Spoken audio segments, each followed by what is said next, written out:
Hai, perkenalkan, kita adalah kelompok 6. Ya, pastinya kelompok paling hits, karena dosennya juga hits. Kita nggak usah basa-basi, kita langsung perkenalan diri. Ini Ayu.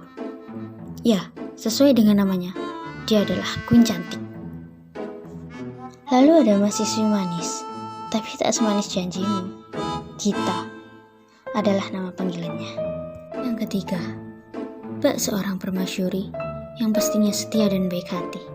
Siapa lagi kalau bukan Putri. Next, pria. Sebut saja Andi. Pria yang dinobatkan sebagai orang tercool tahun ini karena dia jarang on cam saat Zoom.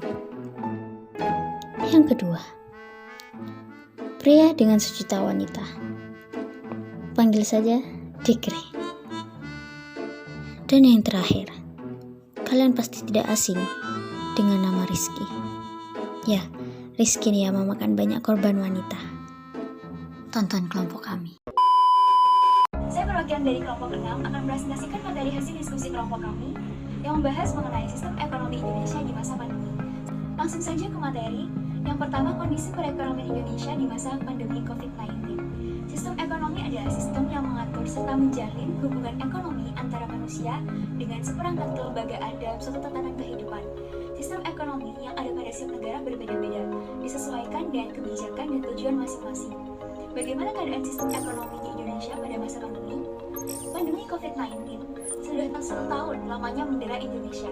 Sejak pemerintah mengonfirmasi infeksi corona pertama kali di Indonesia pada tanggal 2 Maret 2020. Tak hanya menciptakan krisis kesehatan masyarakat, pandemi COVID-19 secara nyata juga mengganggu aktivitas ekonomi nasional.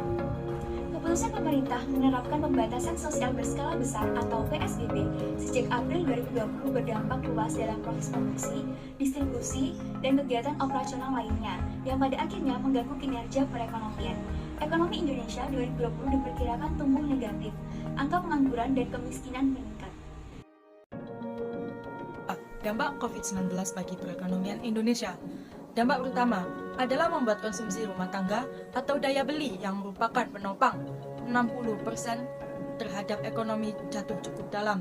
Hal ini dibuktikan dengan data dari BPS yang mencatatkan bahwa konsumsi rumah tangga turun dari 5,02% pada kuartal 1 tahun 2019 dan 2,84% pada kuartal 1 tahun 2020. Dampak kedua, yaitu pandemi menimbulkan adanya ketidakpastian yang berkepanjangan sehingga investasi ikut melemah dan berimplikasi pada terhentinya usaha. Dampak ketiga, seluruh dunia mengalami pelemahan ekonomi sehingga menyebabkan harga komoditas turun dan ekspor Indonesia ke beberapa negara juga terhenti. Dampak keempat, pertumbuhan ekonomi minus. Indonesia mengalami resesi.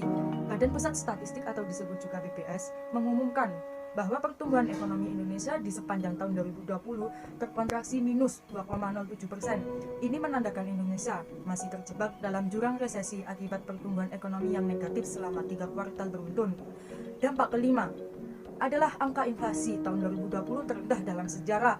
Badan Pusat Statistik mengumumkan bahwa nomor inflasi dalam Desember 2020 mencapai 0,45%. Dengan begitu nomor inflasi sepanjang 2020 pada nomor 1,68%. Angka tadi merupakan terendah sepanjang BPS mengumumkan data inflasi. Yang ketiga ada sektor yang dapat bertahan di tengah pandemi COVID-19. Mewabahnya pandemi COVID-19 membuat banyak sektor ekonomi di Indonesia menurun. Namun ada beberapa sektor yang malah justru meningkat setelah pandemi ini, yaitu antara lain yang pertama ada e-commerce. Semenjak ada pandemi, pola konsumen saat ini mulai berubah. Biasanya masyarakat berbelanja dilakukan secara tradisional, namun saat ini masyarakat memiliki efisiensi sendiri, yaitu dengan berbelanja online. Contohnya itu ada Shopee, Tokped, dan lainnya. Yang kedua ada logistik. Banyak perusahaan logistik di tanah air seperti paket Asia mengalami peningkatan yang sangat signifikan. Yang ketiga adalah food delivery. Semenjak ada pandemi, mau tak mau sektor makanan dan minuman dituntut untuk memiliki layanan pesan antar makanan. Untuk itu layanan jasa pengantar makanan dan minuman seperti Gojek dan Grab saat ini banyak digunakan oleh masyarakat. Yang COVID-19 membuat banyak masyarakat lebih peduli lagi dengan kesehatan.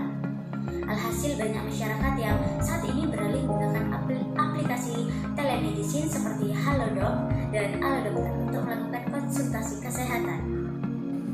Selanjutnya, poin E, home fitness. Diberlakukannya PSBB membuat aktivitas berolahraga masyarakat menjadi terbatas. Semenjak dari situlah banyak masyarakat yang memilih untuk berolahraga di rumah.